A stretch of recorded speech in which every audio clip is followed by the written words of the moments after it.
waxaa maanta kulan ciyaar saaxiibnimo oo ay si wada jir u soo agaasimeen qaar kamida Bahda Sportska caasimada dalkani Austria ee Vienna iyo Nadiga waxbarashada Sportska oo kaashanaya macallimiinta Bahda Sportska ee magaalada Linz ayaa ka dhacay caasimada Vienna kulanka ujeedadiisu ahaa isdhexgalka dhalinta iyo waliba jeclaysiinta Sportska dhalinta Soomaaliyeed ee dalkan si looga mashquuliyo waxyaabo fara badan oo ka jira qurbaha taas oo aan u wanaagsaneyn mustaqbalkooda marka ugu horeyso waxaan u mahad celinaynaa macallimiinta labada dhinac Vienna iyo mataqaanaa iyo gobolka Oberösterreich magaalada Linz farxad bay noo tahay maanta in ciyaar saaxiibtinimo la yeelano dhalinyarada dhankayga mid ka xigta waa Vienna dhanka bidixina waa Somalischer Sports oo Linz ah ciyaar saaxiibtinimo ayaa ka dhaxaysa insha Allah taala waxaan rajeynayaa ciyaarta inay noqoto ciyaar aad iyo aad mataqaanaa saaxiibtinimo leh xifaaltan iyo mataqaanaa dagaal midna ay ku jirin waxaan la joogo legend sportska muddo dheer ku soo horjiray waa bari kelmadiisa ku aadanad dhiirigelintaas in insha Allah intaanan bilaabno السلام عليكم هذا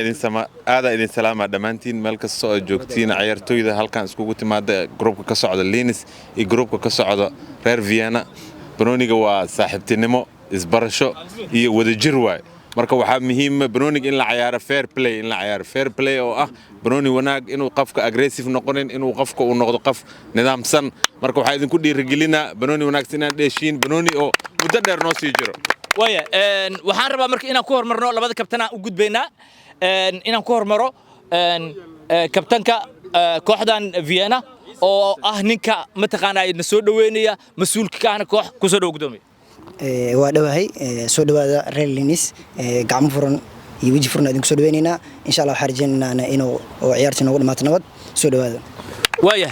waa maasan yahay reer Vienna sida quruxda badan garoonka quruxda badan waqtiga quruxda badan sida noo soo dhaweysan waa idinkaga mahad celinaa sidoo kale waxaan siin doonaa kabtan Axmed oo cawilow